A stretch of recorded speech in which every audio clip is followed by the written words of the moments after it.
ಬೆಂಗಳೂರಿನ ಹಲವೆಡೆ ವರುಣಾರ್ಭಟ ಜೋರಾಗಿದೆ. ಕೆಲವೆಡೆ ಸರಣಿ ಅವಘಡಗಳು ಸಂಭವಿಸಿದ್ರೆ ಕೆಲವೆಡೆ ಜಲಾವೃತ ಸೃಷ್ಟಿಯಾಗಿದೆ. ಆರ್ಆರ್ ನಗರದಲ್ಲಿ ಮಳೆ ಅಬ್ಬರಿಸಿದ್ದು ನಗರದ ಸರ್ಕಲ್ ಬಳಿಯ ಪೆಟ್ರೋಲ್ ಬಂಕ್ ಜಲಾವೃತವಾಗಿದೆ. ಪೆಟ್ರೋಲ್ ಟ್ಯಾಂಕ್ ಒಳಗೆ ನೀರು ನುಗ್ಗಿದ್ದು ಬಂಕ್ ಮಾಲೀಕರು ಕಂಗಾಲಾಗಿದ್ದಾರೆ. ಮಳೆ ನೀರನ್ನ ಹೊರಕ್ಕೆ ಹಾಕುವುದಕ್ಕೆ ಹರಸಾಹಸ ನಡೆಸ್ತಾ ಇದ್ದಾರೆ. ವಾಹನ ಸವಾರರು ಪೆಟ್ರೋಲ್ ಸಿಗದೆ ಬಂಕ್ ಬಳಿ ಬಂದು ವಾಪಸ್ಸಾಗ್ತಿದ್ದಾರೆ. ರಾತ್ರಿ ಸುರಿದ ಮಳೆಗೆ ಬೆಂಗಳೂರಿನ ನಾಗರಬಾವಿಯ ಬಳಿ ಬೃಹತ್ ಗಾತ್ರದ ಮರವೊಂದು ನೆಲಸಮವಾಗಿದೆ. ನಾಗರಬಾವಿಯ ಸೆಕೆಂಡ್ ಸ್ಟೇಜ್ನ ಮಹಾತ್ಮ ಗಾಂಧೀಜಿ ಪಾರ್ಕ್ ಬಳಿ ಮರ ಬಿದ್ದಿದೆ. ಕಾರಿನ ಮೇಲೆ ಬಿದ್ದ ಪರಿಣಾಮ ಕಾರು ಸಹ ಜಖಂಗೊಂಡಿದೆ. ರಸ್ತೆಗೆ ಅಡ್ಡಲಾಗಿ ಮರ ಬಿದ್ದಿದ್ದು ಓಡಾಡಲು ಜಾಗವಿಲ್ಲದೆ ನಿವಾಸಿಗಳು ಪರದಾಡ್ತಾ ಇದ್ದಾರೆ. ಬಿಬಿಎಂಪಿ ಸಿಬ್ಬಂದಿ ಮರ ತೆರವು ಮಾಡ್ತಿದ್ದಾರೆ. ರಾಜಧಾನಿಯಲ್ಲಿ ಮಳೆಯಿಂದ ಅವಾಂತರ ಸೃಷ್ಟಿಯಾಗಿದೆ. ಧಾರಾಕಾರ ಮಳೆಗೆ ಬೆಂಗಳೂರು ತುಮಕೂರು ರಾಷ್ಟ್ರೀಯ ಹೆದ್ದಾರಿಯ ರಸ್ತೆ ಕುಸಿತಗೊಂಡಿದೆ. ಮಾದನಾಯಕನಹಳ್ಳಿ ಮಾಕಳಿ ನಡುವೆ ಬಳಿ ರಸ್ತೆ ಗುಂಡಿ ಬಿದ್ದಿದೆ. ರಸ್ತೆ ಕುಸಿದಿದ್ದರಿಂದ ಕಿಲೋಮೀಟರ್ ದೂರ ಟ್ರಾಫಿಕ್ ಜಾಮ್ ಉಂಟಾಗಿದೆ. ವೀಕೆಂಡ್ ಇರುವ ಕಾರಣ ವಾಹನಗಳ ದಟ್ಟಣೆ ಕೂಡ ಜೋರಾಗಿದೆ. ನಿನ್ನೆ ಸುರಿದ ಮಳೆಗೆ ಬ್ರಿಗೇಡ್ 7 ಗಾರ್ಡೇನಿಯಾ ಅಪಾರ್ಟ್ಮೆಂಟ್ ಬಳಿ ರಸ್ತೆ ಕುಸಿದಿದೆ. ರಸ್ತೆ ಕುಸಿದಿದ್ದರಿಂದ ವಾಹನ ಓಡಾಟಕ್ಕೆ ತೀವ್ರ ತೊಂದರೆಯಾಗಿದೆ. ಕಳಪೆ ಕಾಮಗಾರಿಯಿಂದ ರಸ್ತೆ ಕುಸಿದಿದೆ ಅಂತ ಆರೋಪ ಕೇಳಿಬಂದಿದೆ. ಒಂದೇ ಮಳೆಗೆ ಈ ರೀತಿಯಾದ್ರೆ ಮುಂದೆ ಗತಿ ಏನು ಅಂತ ಸಾರ್ವಜನಿಕರು ಟ್ವೀಟ್ನಲ್ಲಿ ಆಕ್ರೋಶ ವ್ಯಕ್ತಪಡಿಸಿದ್ದಾರೆ. ಶೀಘ್ರವೇ ರಸ್ತೆ ಸರಿಪಡಿಸುವಂತೆ ಸ್ಥಳೀಯರು ಟ್ವೀಟ್ ಮಾಡಿ ಬಿಬಿಎಂಪಿಗೆ ಆಗ್ರಹಿಸಿದ್ದಾರೆ. ಧಾರಾಕಾರ ಮಳೆಗೆ ಕೆಂಗೇರಿಯ ಟಿಟಿಎಂಸಿ ಪಾರ್ಕಿಂಗ್ ಪಕ್ಕದ ಕಾಂಪೌಂಡ್ ಕುಸಿತಗೊಂಡಿದೆ. ಟಿಟಿಎಂಸಿ ಕೆಳಗೆ ಪಾರ್ಕಿಂಗ್ ಜಾಗದಲ್ಲೂ ಜಲಾವೃತವಾಗಿದ್ದು ಜನ ಹೈರಾಣಾಗಿದ್ದಾರೆ. ವಾಹನ ನಿಲುಗಡೆಯ ಪಾರ್ಕಿಂಗ್ ಸ್ಥಳ ಸಂಪೂರ್ಣ ಜಲಾವೃತವಾಗಿದೆ. ಇಂದು ಮಳೆಯಾದರೆ ಮತ್ತೆ ತಡೆಗೋಡೆ ಕುಸಿಯೋ ಭಯದಲ್ಲಿ ಜನರಿದ್ದಾರೆ. ಶೀಘ್ರವೇ ಬಿಬಿಎಂಪಿ ತೆರವು ಕಾರ್ಯಾಚರಣೆಯನ್ನ ಮಾಡಬೇಕು ಅಂತ ಆಗ್ರಹಿಸಿದ್ದಾರೆ.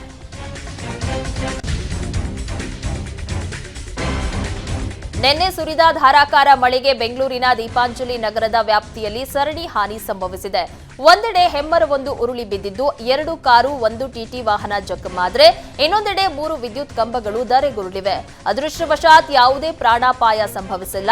ಮರ, ಲೈಟ್ ಕಂಬ ಬಿದ್ದಿದ್ದರಿಂದ ಜನ ಕಂಗಾಲಾಗಿದ್ದಾರೆ.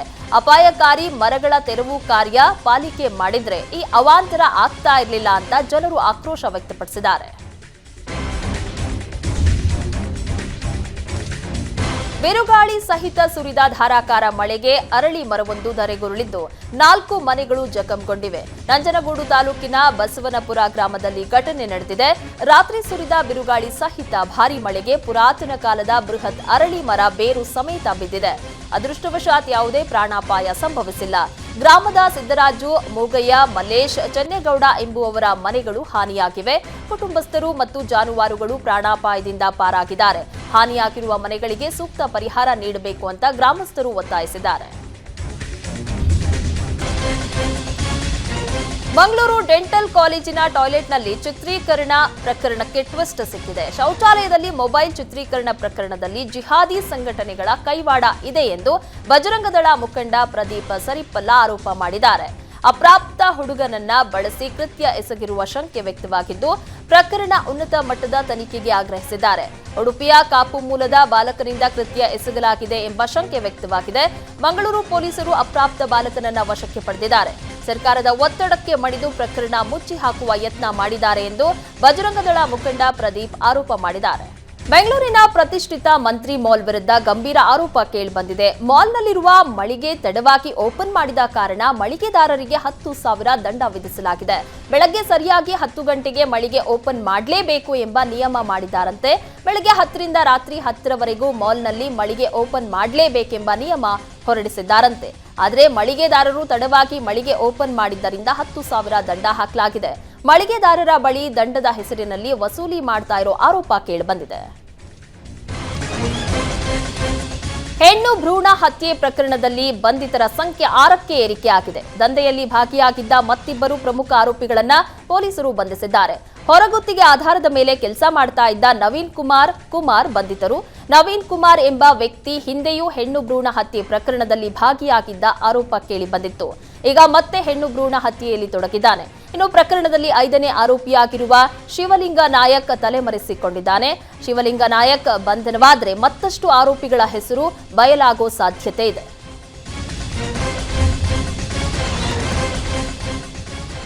ಮಂಡ್ಯ ಕೆರಗೋಡು ಹನುಮಧ್ವಜ ದಂಗಲ್ ಪ್ರಕರಣ ಮತ್ತೆ ಮುನ್ನೆಲೆಗೆ ಬಂದಿದೆ. ಹೋರಾಟದಲ್ಲಿ ಭಾಗಿಯಾಗಿದ್ದ ಹಿಂದೂ ಕಾರ್ಯಕರ್ತರಿಗೆ ನೋಟಿಸ್ ನೀಡಲಾಗಿದೆ. ಪೊಲೀಸರು ಹೋರಾಟಗಾರರಲ್ಲಿ ಭಾಗಿಯಾಗಿದ್ದವರ ವಿರುದ್ಧ ರೌಡಿ ಶೀಟ್ ತೆರೆಯುವ ಎಚ್ಚರಿಕೆ ನೀಡಿದ್ದಾರೆಂಬ ಆರೋಪ ಕೇಳಿಬಂದಿದೆ. ಪೊಲೀಸರ ನಡೆ ಖಂಡಿಸಿ ಹಿಂದೂ ಕಾರ್ಯಕರ್ತರು ಇಂದು ಪ್ರತಿಭಟನೆ ನಡೆಸಲಿದ್ದಾರೆ. ವಿವಾದಿತ ಧ್ವಜಸ್ತಂಭದಿಂದ ಪೊಲೀಸ್ ಠಾಣೆಗೆ ಮೆರವಣಿಗೆ ನಡೆಸಲಿದ್ದಾರೆ.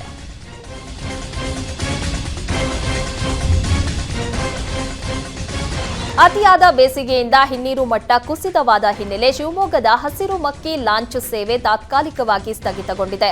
ಮಳೆಗಾಲ ಪ್ರಾರಂಭ ಆಗುವವರೆಗೂ ಓಡಾಟವನ್ನ ಸ್ಥಗಿತಗೊಳಿಸಲಾಗಿದೆ. ಹಸಿರು ಮಕ್ಕಿ ಲಾಂಚ್ ಹಸಿರು ಮಕ್ಕಿ ಕೊಲ್ಲೂರು ಮಾರ್ಗದ ಸೇವೆಯನ್ನ ಒದಗಿಸ್ತಾ ಇತ್ತು. ನೀರಿನ ಮಟ್ಟ ತೀವ್ರ ಕುಸಿದಿದ್ದು ತಳದಲ್ಲಿರುವ ಅವಶೇಷಗಳು ಹೊರಬರಲಾರಂಭಿಸಿವೆ. ನೀರಿನಾಳದಲ್ಲಿದ್ದ ಮರದ ದಿಮ್ಮಿಗಳು ಲಾಂಚಿನ ಬುಡಕ್ಕೆ ತಗುಲುತ್ತಿವೆ. ಅದಕ್ಕೆ ಹಸಿರು ಮಕ್ಕಿ ಲಾಂಚ್ ಸೇವೆ ತಾತ್ಕಾಲಿಕವಾಗಿ ಸ್ಥಗಿತಗೊಂಡಿದೆ. ಲಾಂಚ್ ಸ್ಥಗಿತದಿಂದ ಹೊಸನಗರ ತಾಲೂಕಿನ ನಿಟ್ಟೂರು, ಸಂಪೆಕಟ್ಟೆ, ಕೊಲ್ಲೂರು ಭಾಗದ ಜನರ ಓಡಾಟಕ್ಕೆ ತೀವ್ರ ಅಡಚಣೆಯಾಗಿದೆ. ಮಹಾರಾಷ್ಟ್ರದ ಪುಣೆಯಲ್ಲಿ ವಿಚಾರವಾದಿ ನರೇಂದ್ರ ದಾಭೋಲ್ಕರ್ ಹತ್ಯೆ ಪ್ರಕರಣ ಸಂಬಂಧ 11 ವರ್ಷಗಳ ವಿಚಾರಣೆ ಬಳಿಕ ಪುಣೆ ವಿಶೇಷ ನ್ಯಾಯಾಲಯ ತೀರ್ಪನ್ನ ಪ್ರಕಟಿಸಿದೆ. ನರೇಂದ್ರ ದಾಭೋಲ್ಕರ್ ಹತ್ಯೆ ಪ್ರಕರಣದಲ್ಲಿ 5 ಬಂಧಿಸಲಾಗಿದ್ದು, ಸುದೀರ್ಘ ವಿಚಾರಣೆ ಬಳಿಕ ತಾವೇ ಗುಂಡಿಕ್ಕಿ ಹತ್ಯೆಗೈದಿರುವುದಾಗಿ ಸಚಿನ್ ಅಂದುರೆ, ಶರದ್ ಕಳಸ ತಪ್ಪೊಪ್ಪಿಕೊಂಡಿದ್ದಾರೆ. ಇದರಿಂದ ಇಬ್ಬರು ಅಪರಾಧಿಗಳಿಗೆ ತಲಾ 5 ಲಕ್ಷ ರೂಪಾಯಿ ದಂಡ ಹಾಕಿ ಜೀವಾವಧಿ ಶಿಕ್ಷೆ ನೀಡಿ ನ್ಯಾಯಾಲಯ ಆದೇಶ ಹೊರಡಿಸಿದೆ. ಪ್ರಕರಣದಲ್ಲಿ ಉಳಿದ 3 ಆರೋಪಿಗಳನ್ನು ಖುಲಾಸೆಗೊಳಿಸಿ ಆದೇಶ ಹೊರಡಿಸಲಾಗಿದೆ. ಪ್ರಜ್ವಲ್ ರೇವಣ್ಣ ಪೆನ್ ಡ್ರೈವ್ ಪ್ರಕರಣ ಸಾಕಷ್ಟು ತಿರುವನ್ನ ಪಡಿತಾ ಇದೆ. ರೇವಣ್ಣ ಕುಟುಂಬದ ವಿರುದ್ಧ ಆರೋಪ ಮಾಡಿದ್ದ ಬಿಜೆಪಿ ಮುಖಂಡ ದೇವರಾಜೇಗೌಡನನ್ನ ಲೈಂಗಿಕ ಕಿರುಕುಳ ಕೇಸ್ನಲ್ಲಿ ಕಾಕಿ ವಶಕ್ಕೆ ಪಡೆದಿದೆ. ಚಿತ್ರದುರ್ಗದ ಬಳಿ ಕಾರಿನಲ್ಲಿ ಹೋಗ್ತಾ ಇದ್ದಾಗ ದೇವರಾಜೇಗೌಡನನ್ನ ಪೊಲೀಸರು ವಶಕ್ಕೆ ಪಡೆದಿದ್ದಾರೆ. ಕಳೆದ ಏಪ್ರಿಲ್ 1ರಂದು ದೇವರಾಜೇಗೌಡ ವಿರುದ್ಧ ಹೊಳೆನರಸೀಪುರ ಠಾಣೆಯಲ್ಲಿ ಮಹಿಳೆಯೊಬ್ಬರು ಲೈಂಗಿಕ ದೌರ್ಜನ್ಯ ಆರೋಪದ ಅಡಿಯಲ್ಲಿ ದೂರನ್ನ ನೀಡಿದ್ರು. ಇನ್ನು ಆರೋಪಿ ದೇವರಾಜೇಗೌಡನನ್ನ ಹೊಳೆನರಸೀಪುರಕ್ಕೆ ಪೊಲೀಸರು ಕರೆತಂದಿದ್ದಾರೆ.